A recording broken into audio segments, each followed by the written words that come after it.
Welcome to Out of the Blue, the podcast, a platform dedicated to celebrating inspirational stories of people from all walks of life overcoming life-changing experiences who found their way forward.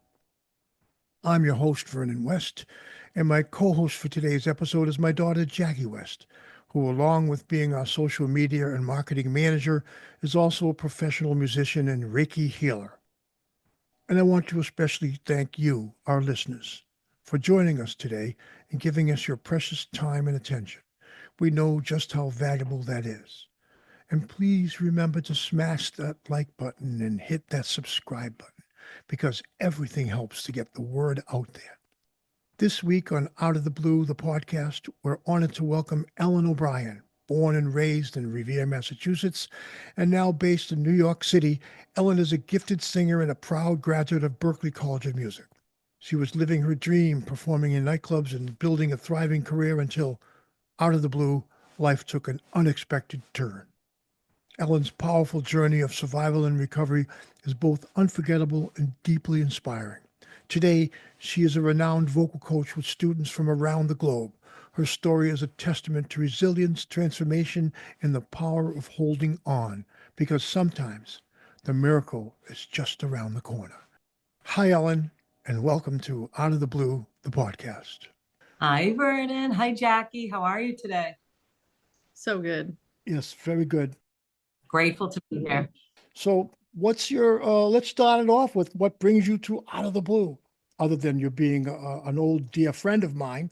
But we're talking about the actual event that we started this whole journey.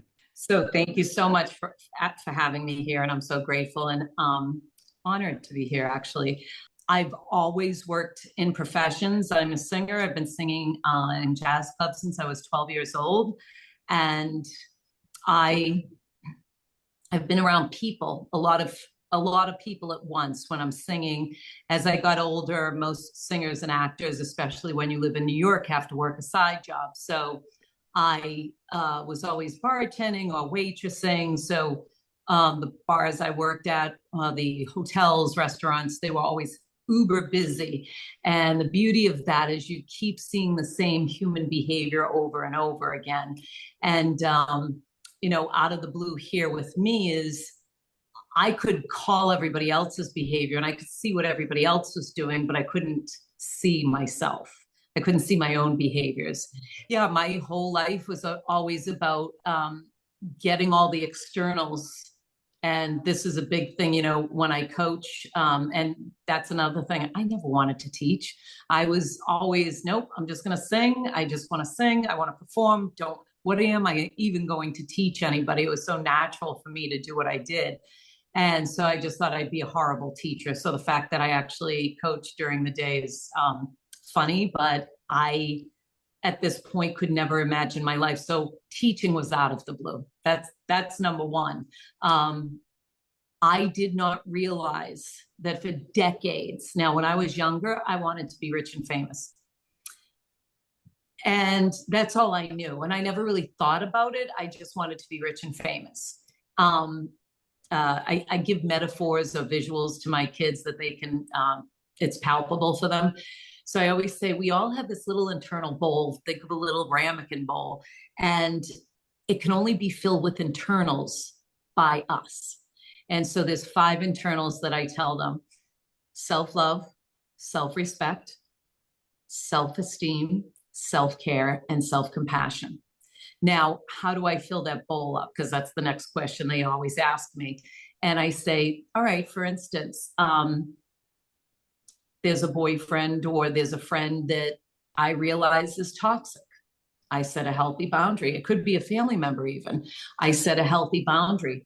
Well, when I set a healthy boundary, I just put self-care into that internal bowl. And who follows self-care? Self-love, self-respect, and self-esteem. So I'm filling my bowl up. Instead of beating myself up when I make a mistake or do something wrong, the person I was before would get angry. I'm so stupid and just beat myself up. And I don't do that anymore. I have self-compassion. So there's my self-care, my self-compassion. Who follows self-compassion? Self-love, self-respect, self-esteem, and it's self-care. So every time I do these, whatever I think, whatever I say, whatever action I take or decision I make is either going to add those ingredients in my bowl or deplete it. This sounds like where you have come. You are definitely, this is your place. And I think what to let our audience hear how you earned this spot, because you definitely didn't just wake up one Oh day. no. What I realized is all these years I was trying to fill this internal bowl with externals. So this was the second half of it. So there's a trap door for externals. Again, I'm teaching, younger people. So I make it palpable so they can, I get I that. get it, yeah. So I always say there's a trap door for externals. So I tried to fill that bowl with men, money, clothes, alcohol, weed, sugar, everything. And guess what? I felt good for a while it was going through the bowl, but as soon as it went through the trap door, I needed more. I was walking around unconscious for many decades, not paying attention to what was going on here. But again, I don't beat myself up because one of my very good friends, this guy named Jay, he's from Rhode Island, he said to me one day, we live in a forward moving universe. And I was like, and he said, we can't go back to yesterday, whatever day it was Tuesday or something. He's like, it's Tuesday. We can't go back to Monday. And so I don't beat myself up for what I didn't know or what I didn't get. So moving forward, the out of the blue, the experience that I had that really changed a lot for me. And again, I've had a lot of out of the blue experiences over my lifetime, but the biggest thing was in 2015. So I chose to move home to Boston back in 2005 to help out with the family illness. And I stayed there for 8 years. I wasn't doing well. I was getting depressed. I started eating a lot of sugar, like just eating processed foods and sitting on the couch at night watching TV. And I just basically wanted to numb myself because that's the tool that I knew so well. Why was I doing this? And it's another out of the blue experience, which was, what I finally came to realize was I was in a lot of mental pain and I was in a lot of emotional pain. And I ask this of anyone, whether they have any addiction issues or they're a normal person. What do you do when you have a headache? You take something to numb the pain. I know, unfortunately, young people that have taken their lives because they just couldn't bear the mental or emotional pain they were in. And if somebody just talked to them and said, listen, this is what's going on. So I'm a big advocate of, I always, and I'm glad I'm saying this right now because I've said this to numerous people and I've never said it publicly, but I got so aggravated when people were arguing about what books kids should be reading in school, like Dr. Seuss shouldn't be allowed or whatever the hell they were saying. And I said, instead of you people arguing about what books these kids should be reading, why don't we teach them about the computer that's running this machine that navigates them through life and how to take care of it, what foods to eat to nourish it. A metaphor I give my kids once again, and I love this metaphor, I say to them, think of your brain, the organ itself, like the claw that picks up the stuffed animals at the arcade. And then your conscious thoughts or your senses are the lever that moves the claw. So the claw is only going to move in the direction the lever sends it to. So if I wake up every morning like I used to and have thoughts and they can be very fleeting. Sometimes I don't even realize. That's why I say I was walking unconsciously, walking around this earth unconsciously for so many decades. So I could have these fleeting thoughts of nobody's ever going to love me. I'm a piece of crap. I'm never going to amount to be anything. I used to have those thoughts. Yep. Well, that's where I moved the claw. That's the lever was going and I was moving the claw. And that became my reality. So Until you made a choice. That's what I'm I hearing. made a choice. You made Absolutely. a choice. I think the thing that hits me about this kind of recovery you're talking about, I've personally experienced something like that myself, is that when you have that long, hard look at yourself you're doing a self audit in a way, and you're finding the things that push your buttons, and you learn about the triggers in your mind, and you try to alleviate them, maybe compensate for them or get rid of them through some understanding. But ultimately, after you go through all that, you're able to actually see the good things. You can't get to the good things until you do clean house, get at the stuff that you got to clean up. But when you do that, you start seeing the things that you are that are commendable, that are the things you appreciate seeing in others. You have them too. Now Yeah. you it seems like that's what you're coming into now. You're coming into the wisdom that is really your right to have as Yeah. a human being, and you found your way to it after getting through really having been brought to your knees Yeah. from the working of out of the character defects, I guess. Right. Really, that would be what it And is. absolutely. And not getting too much into it, but my out of the blue experience, I had two major things that happened that were really a big well, three major things. The first thing was I did get into recovery. So I'll just say that right here. And yeah, and I literally have no shame. I always joke about, um, you know, in what I do, we don't say our last names, but I always joke that the way I am now, I should be saying my last name, because when I was acting like an ass in a bar or, doing stupid crap like I used to do, I was like, hey, I'm Ellen O'Brien. I was like yelling my name everywhere.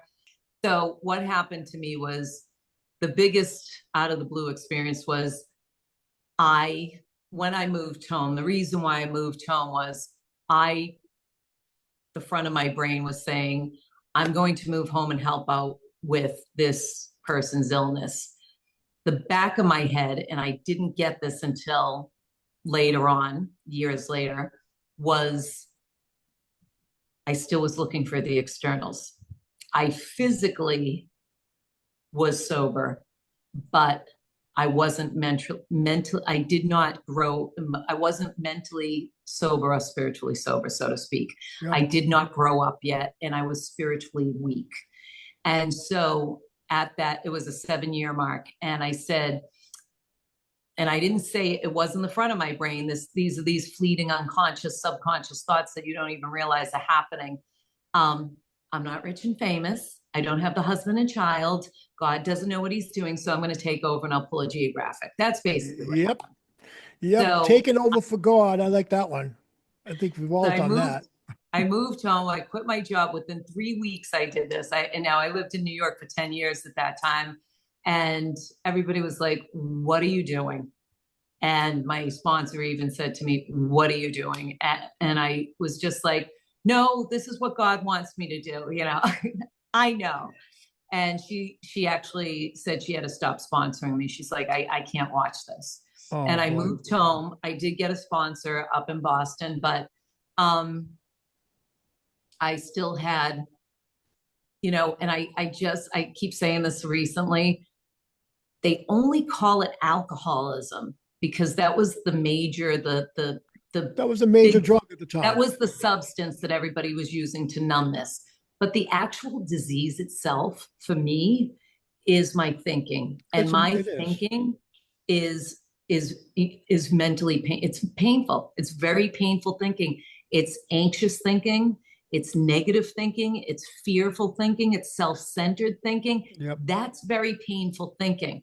But again, it's kind of like if somebody's gluten intolerant or lactose intolerant, they don't know it. I mean, a lot of us are eating foods we shouldn't be eating right now, but you'll never know. And so this is how I realized this. I went to a doctor. His name's Dr. Frank Lipman. He's amazing. Yeah, a lot of people go to him from all over the world, actually, but he's based here in New York City. And he's a Western trained internist, but he is huge with Eastern medicine. And he's like, we get to the core of the issue. There's no like, take a pill, here's a Band-Aid. Again, I always want to say this to people. I am not a doctor, and there are people that do need medication. For me, though, that was not the case. Okay. So I always want to say that because we are not We are not doctors. No, we So, don't dispense any medical advice. This is only our absolutely, personal absolutely, experiences. absolutely. So I went to Dr. Littman, and this was back in 2000, and I just didn't feel good. I never broke out in my life, and I was breaking out, and he took me into his office. I'm like, what kind of doctor is this? There's no, examination room or anything. And he just said, give me your day of eating. How many cups of coffee do you drink? How many hours do you sleep at night? Do you wake up at night? And he's just asking me about my life and my daily living.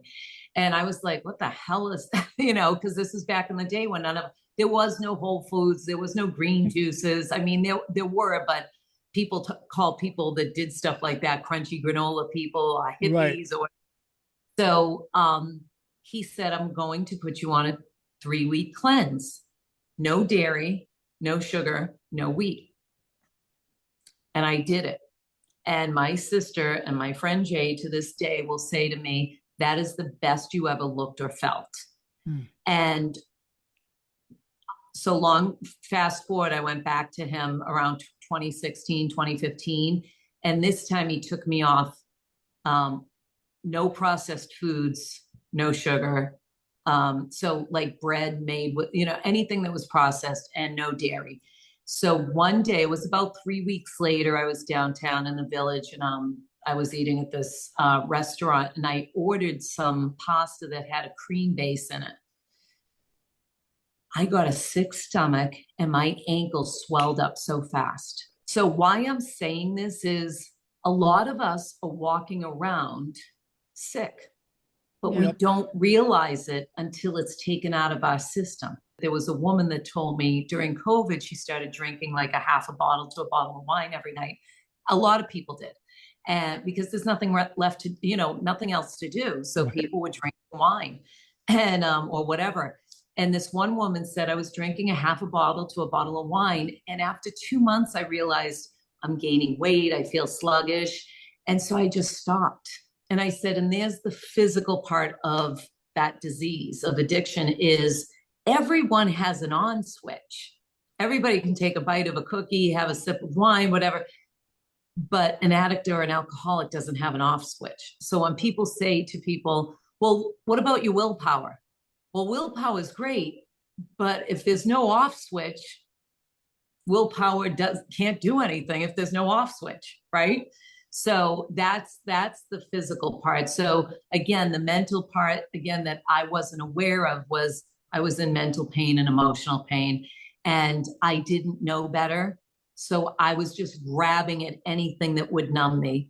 And it was sugar, and it was alcohol, and it was just trying to focus my brain on something that would make me feel okay and comfortable. Going back to the substances, for years, I woke up with a headache. For years, I woke up with so much mucus in my vocal cords and in my nose. I thought this was normal. I just thought this is I'm healthy. This is how it works. Right. And then when I stopped putting all substances, including sugar, in my body, I cleared up. I have like no phlegm. I have regular amount of mucus, but I have a clear voice. I don't wake up with a dehydrated brain because I drank so much alcohol and dehydrated myself, and I feel like somebody's putting a jackhammer on my head. I don't wake up like that anymore, but I would have never known that I had this illness or this sickness if I didn't take it out of my system for a while. Well, it seems like to sorry. me, we're just so remember we're about out of the blue, that the out of the blue things that have happened. So you go from that point in time where you're managing the input of the physical, the stuff that you said has a trap door. And as you're managing that, you go through your life, you're managing the physical intake of things you think are going to make you promote happiness, make you feel Correct. better. But then as you start to wake up to the fact that this is the wrong way, this isn't happening, and you still keep trying because, that's what we do. That's our tendency as if you're an addict or an addicted person, even just some normal people like that. You just think you got to keep trying again. Maybe I'll get it right, but you don't get it right. But out of the blue, things are directing you. things are Yeah. telling you. Oh, And absolutely. it's a bit, what is it? That's what I'm saying. Well, the mystery of it all is that from out of the blue, this benevolent influence on our life starts to manifest, and you made a choice to listen to it. Yeah, That's the thing that I think absolutely. is the takeaway that I think anyone listens should know this, that you can have these things that Ellen's talking about, but when you make a choice to say, there's a better way, there's people that found a way through this, find a way forward, then you follow those leadings. And Yeah. that's what, look at you. You would follow those leadings that would happen in 2015. And here we are 10 years later. Yeah. Now, you, Well, the, what the journey before getting there is so what's yeah, interesting. exactly. And before 2015, what happened? So when I moved home to Boston, like I said, I still was going to meetings. I had a sponsor, but again, I didn't grow up emotionally and I wasn't spiritually fit, but I was physically sober. So that I always want to make a point of saying that because there's a lot of people that are physically sober. Right. But we keep forgetting that the symbol is a triangle because it's mental, spiritual, and physical. And Yep. so what I was doing was I was making unsober decisions, going out with people that I shouldn't have been going out with. My old behavior and mental thought process was still strong. What did I do? I had a herniated disc and they gave me muscle relaxers that now are classified as D. 10 years later, they classified it. But, I started taking these muscle relaxers. And then the next thing I know, I picked up a glass of wine, which probably saved my life because I stopped taking the muscle relaxers. But again, a rose is a rose by any name. A substance is a substance is a substance. It's like, what's your trigger? You'll never catch me overeating celery sticks. But if you put, but if you put a thing of Hershey's Kisses in front of me, I'll cut your hand off if you go for one of them. So I just had to learn what my triggers were. So long story short, I'm making all these bad decisions and I am mentally and emotionally in pain and I pick up. But again, I'm not drinking as much, but I started eating. And the funny story is I was watching Top Chef and the hostess Padma Lashke. She's gorgeous. She's tall, she's thin, she's beautiful. And you see them trying the food and they're sitting and they have the glass of red wine. And I would sit there and I just said, there was just one point that I felt like I was on a fence. Like I loved all the principles, I loved all the solutions, but I just didn't feel like I belonged there anymore. And then I'm watching people like her and when I'd be out singing, I would see, people with their boyfriend having a glass of wine. And I was like, I just want to be a normal person again and be able to be that person that sits with their boyfriend and has a glass of wine and a nice dinner or whatever. And so I did. But again, here's the mental insanity. I would go to Trader Joe's in Kenmore Square. I'd get their finest bottle of red wine. I'd buy a block of brie cheese, French bread, like a baguette. I thought that and here's the insanity, I used to eat Hershey's bars and Skittles and stuff like that. So I was like, no, if I spend money and I get like go to a fancy bakery and get like a piece of lemon meringue pie or, a, $20 bar of chocolate, that's much better for me. And so I was in Winthrop in my apartment watching TV. That's where I was living at the time. And I would just sit and, watch TV, drinking my red wine, eating all this stuff for like 2-3 hours. Now, was I sitting there with 20 Big Macs like you see on TLC on some of those shows? No. Sometimes it was just throughout the day. Oh, I had eggs for breakfast, so it's 10:30. I'll have a croissant. Oh, it's 12, so I'll have like a salad with some salmon on it. You know what? I had a salad with some salmon, so I'm gonna have some chocolate. It's dinner time. So this again, I was negotiating and being my own pharmacist with food. And so pharmacist, FARM pharmacist. And Pharmacist. so I have an observation.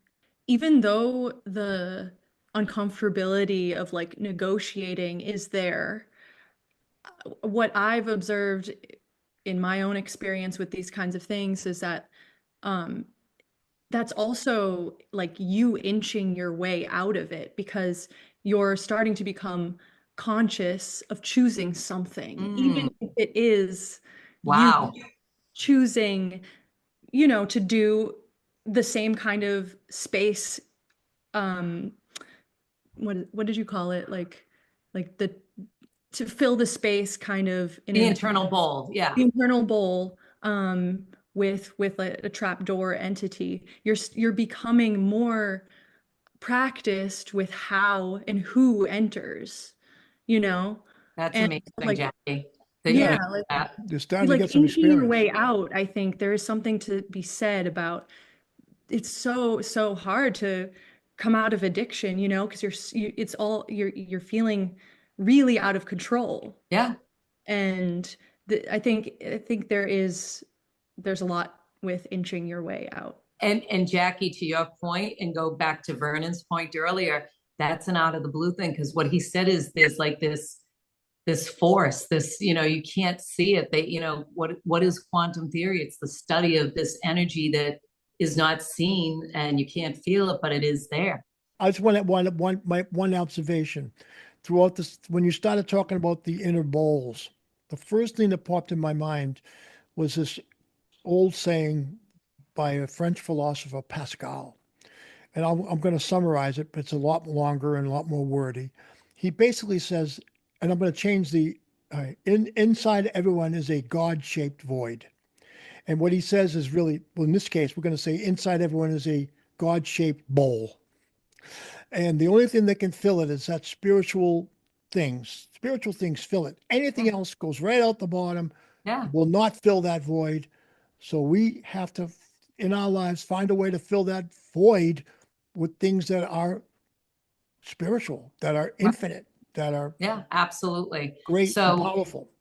absolutely. So to your point though, about the electricity and the what you were saying, Vernon, is like there's something that was guiding. I just again was Guiding unconscious. you into that place to Right. pick the And right I was things. unconscious to it. But if you think of electricity, and I always say this, people will say, well, there is no, I don't feel God, I don't, Yeah. but you don't feel electricity, but it's there. All you have to do is plug the light in Oh and yeah, the light goes on. you're I talking might about I people might this. also add Go that ahead. we have an electrical charge as humans, creatures. Everything in the universe is electric. As Everything in the yes. universe is energy. So, I mean, yeah, I mean, you can say the universe, God, higher power. You can also say you were living in your thoughts, and what actually informed you was your heart area, your body. Your body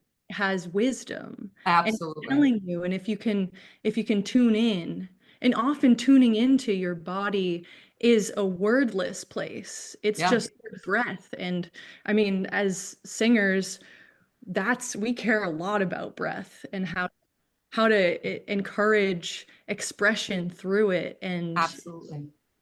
yeah, I mean, I just see that um, a lot of the disconnect happens from a literal disconnect of brain and body. Absolutely. Well, it's funny you're saying this is my body, and getting to what happened to me is I'm sitting in this, on this couch eating every night, and I didn't even see it happening, but I gained 130 pounds.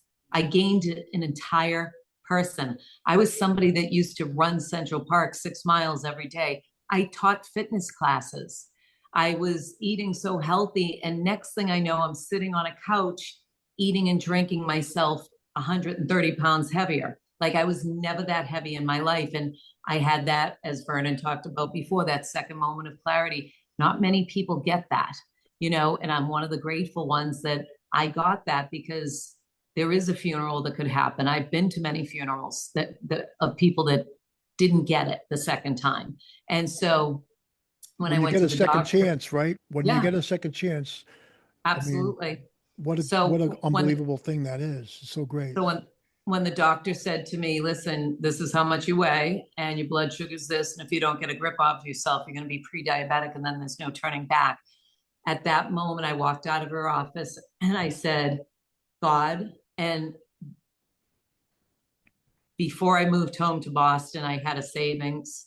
I had a job where I had a 401k and health and medical. I had everything. And at this point, again, 8 years, what was it? 2005. So it was 2012. So 7 years later, I did not see how fast my life went down. I walked out the door and I went, God, I don't know how we're going to do this, but the happiest and healthiest I ever was when I was in New York, because this is where I got sober originally in 1996. And I said, I don't know how you're going to make this happen, but I need to go back to New York. I like the way you say you don't know how you're going to make this happen, because that's how you got to be when you're talking to the higher power. You kind of have to say that. You kind of gotta admit you are not the power. Yeah. That's the power. So we just got to do the So- right thing. And I think you're following that gut feeling, following that going to New York. I think that was following that impulse from out of the blue. Yeah. Are you ready for the out of the blue? I think it was the very next week. It might have been 2 weeks later. I get a phone call from a musician who I used to work with. And he said, I'm getting married Labor Day weekend. I'm putting my dream band together and I want you as the lead singer. So he said, I'm going to pay you. And I drove down. It was Labor Day weekend, 2012. And I didn't go to any meetings. But when I was here, I was like, I need to come back. I went back to Winthrop. Within 3 weeks, I had and again, I'm not sober yet, so I'm not really thinking things through, but I went back home and I had an apartment sale and basically sold everything I owned, except my dog and my car. I showed up on October 1st, 2012, 130 pounds heavier than I used to be. No job, no credit. A friend let me sleep on a sleep sofa for a month and a half. He used to be in the program as well, and he wasn't.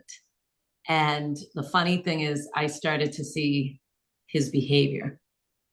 And I went, oh my God, I need to go to a meeting.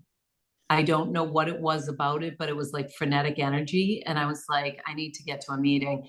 And I walked into a meeting where everyone knew me, where they thought I had 17 years. And I raised my hand and I said I had 1 day. And literally everybody had whiplash, because I was that girl that was the AA, I was the poster child, sponsored people. I had a sponsor. I chaired meetings. I went to meetings 7 days a week.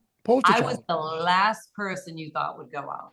And again, I almost went out because I'm sitting and I'm not listening to the similarities. I'm comparing. And I'm not identifying. Got to identify, right? I was never arrested. I never had to go to rehab. See, I'm not that bad. Right. And I almost went out, and it was January 2013, and I had 2 months. And this beautiful woman got up and she shared, and she had 4 kids. And she said, I've been in and out of this program 7 different times, but it took me those many times to finally realize that sobriety wasn't about my drinking. It was about my thinking. And all of a sudden I went, I've probably heard it a million times, but at that moment, time it sunk.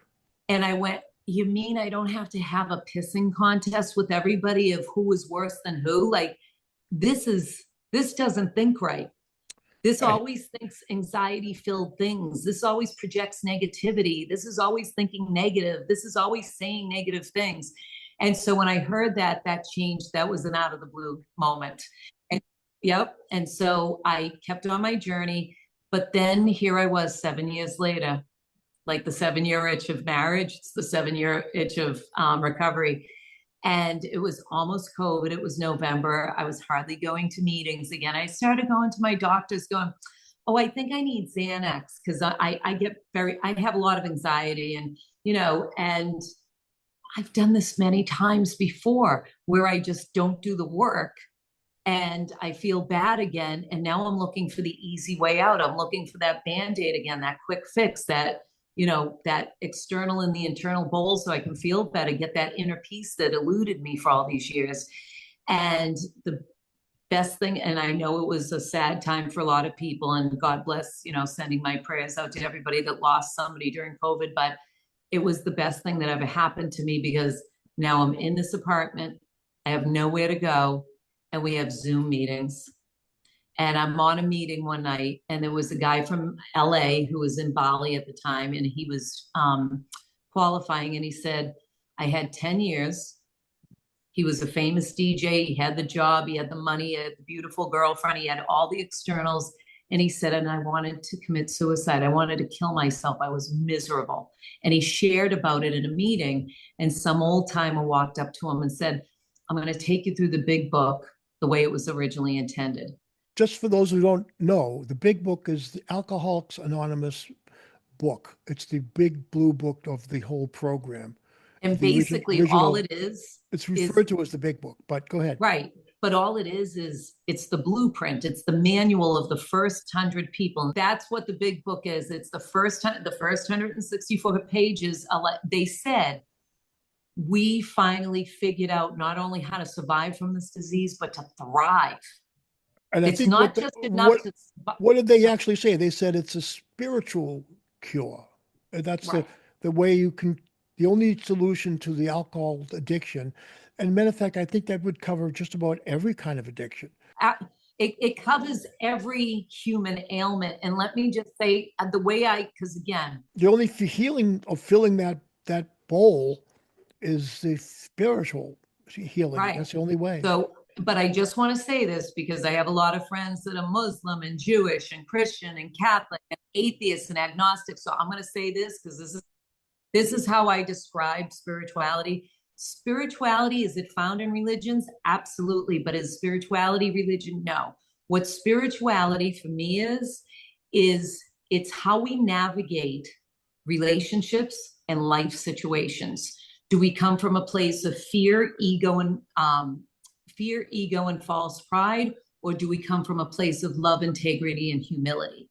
So I always came from a place of fear, ego, and false pride in all my relationships and all life situations. I now work every day throughout my day, and getting back to that, what do you do? Throughout the day, I have interwoven everything that I've been taught into my entire day. It's the fabric of your life. It's the fabric of my life. So I literally walk around throughout the day, and at different points of the day, because again, I started studying how the brain works, and you have to exercise it. It's not a muscle, but you do have to exercise it like it is a muscle. And how do you exercise it? You give it an order. And so throughout the day, I will walk around and I just will say at random times, I come from a place of love and integrity. I come from a place of love and integrity. The more I say that, that becomes my reality. So the one thing about the brain that people don't, might not know is you have your conscious side and you have your subconscious side. So your brain is a computer. It's a binary computer. But how I describe this once again when I teach kids or whoever, what I say to them is, this is what you have to remember. You have your conscious side that you have to give an order to. If you don't give it an order, you've got a best friend. You've got your security guard called the amygdala. Now, the brain's primary purpose before thinking is to make sure that this machine it's running stays alive and safe. So here's your little thing. If you don't give it an order, he's over here going, oh crap, she doesn't have a plan. I need to jump in and take over. Now, the amygdala is never looking at the rainbows and butterflies. It's only going to look at the things that are going to harm you. There's your negative and anxious thinking. So here's my little, and Jackie will appreciate this. He is standing at a train platform in Manhattan. Now, over the loudspeaker, because sometimes it's not clear, but over the loudspeaker clearly says, please let them off the train before you get on the train. I really wish that they did that. 2 seconds later, a train pulls up, the doors open, and people are jamming onto the train before anybody gets off. So I used to sit at the 59th Street station waiting for the end of the yard to go to Times Square when I used to work down there.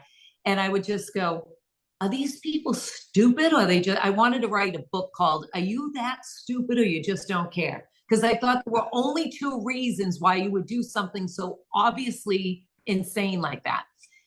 Well, I again started studying a little layman of the brain. And what I realized was it wasn't that they were stupid or they didn't care. There was no conscious thought order being given to the conscious part of the brain. You're going to be okay. You're going to get on the train. If you let them off first, you're going to get on quicker. Everything's fine. You're good. If I'm not relaxing him or giving him an order, he's over here going, crap. If you don't get on the train, you're not going to get to work on time. If you get fired, then you can't put food on the table for the family. That's life and death for that person. That is the fight or flight for that person, not, getting fired. So the beauty of not the beauty, but the funny thing about the amygdala, it doesn't know the difference between physical harm and social harm. So that was a big thing for me. So a big part of going back to my daily stuff is being very mindful. I also take Buddhist meditation class every Saturday morning. I'm in my 7th year. A great form of meditation for any age group is just saying to your brain, and you can say it out loud if you live alone, or say it to yourself if there's people around. I'm walking to the bathroom. I'm making a cup of coffee. Just say what you're doing. Just acknowledge, say to your brain, I am washing the dishes right now. I am on a Zoom call with Vernon and Jackie. What that does is it keeps me in the present moment. So going back to this guy that did the big book with me, and he made me write this paragraph down, and then he made me say it. And when I read it out loud, I went, oh my God, this was me my entire life. And again, whether you have addiction or you don't, I know a lot of people that when I say this paragraph to them, they go, oh my God, that's me. In my self-centered way, I think the most important thing is the way I feel. I want people, places, and situations to change so I can feel better. I will go to any lengths to make things become what I want them to become so I can feel better. And there I was trapped, waiting for all these things to change so I could feel better. Therefore, my suffering was of my own making. The good news is I can be healed or helped, and people, places, and things don't have to change for me to feel better. So when I heard that, I just went, that is literally what I tried. And there was my mental pain and my emotional pain. I kept trying to change my externals so I could have internal peace. But when you are thinking that those external things are going to give you inner peace and fill that bowl, there's where we all get in trouble. So I never have an issue. I'm not one of those that, oh, money's evil and things are evil. No. What I will say is we live in a society that makes money off of us thinking we need something to make us feel happier or feel included. And so we have what I like to refer to as the hollow chocolate Easter bunny. So at Easter time, we have two different bunnies. We have a hollow Easter bunny and a solid chocolate Easter bunny. And a lot of us have grown up being trained to just focus on the externals, and none of us did the internal work. So we look good on the outside, but there's nothing inside. We're a hollow Easter bunny. And so the work that I finally realized that I had to do was all internal. And I'm now a solid chocolate Easter bunny. And the last thing I'll say is the reason why affirmations don't work when a lot of people do them consciously during the day is because you forget that there's this subconscious part of us that the door is only open at night, when right before we go to sleep, while we're sleeping, or when we wake up.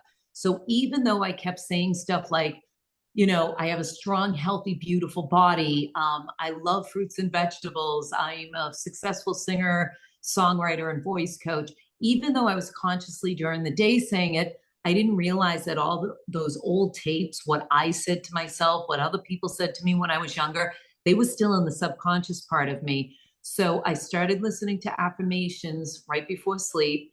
Or if I don't listen at night, I wake up in the morning and I listen to it right at the morning. That's when it gets into your subconscious. That's when the doors open.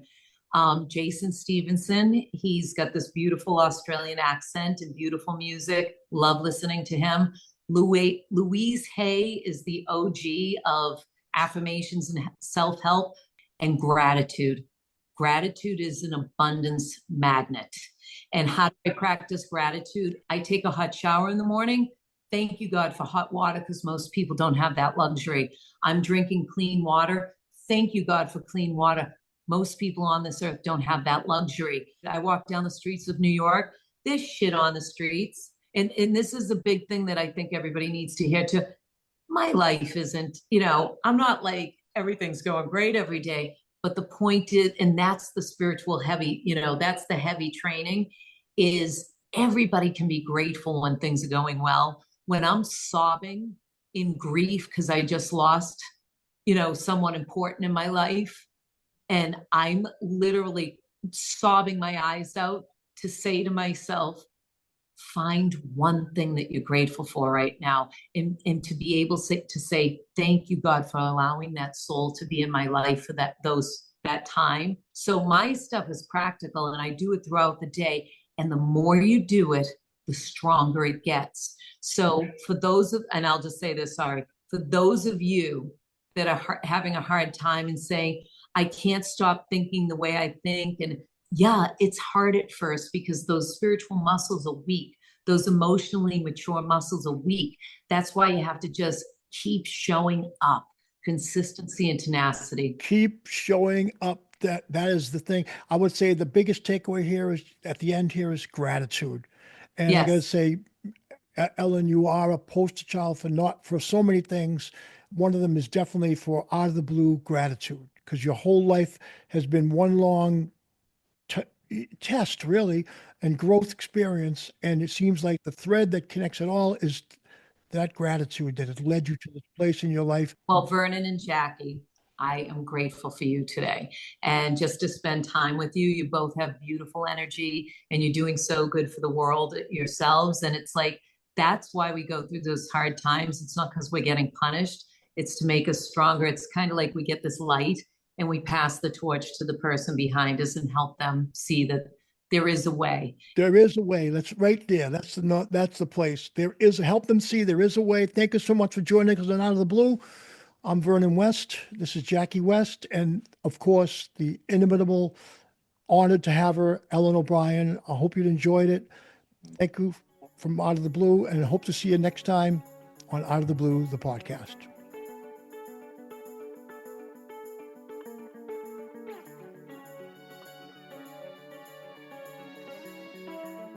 Out of the Blue, the podcast, hosted by me, Vernon West, co-hosted by Jacqueline West, edited by Joe Gallo, music and logo by Vernon West III. Have an Out of the Blue story of your own you'd like to share? Reach us at info@outoftheblue-thepodcast.org. Subscribe to Out of the Blue on Apple Podcasts, Spotify, or wherever you get your podcasts, and on our website, outoftheblue-thepodcast.org. You can also check us out on Patreon for exclusive content.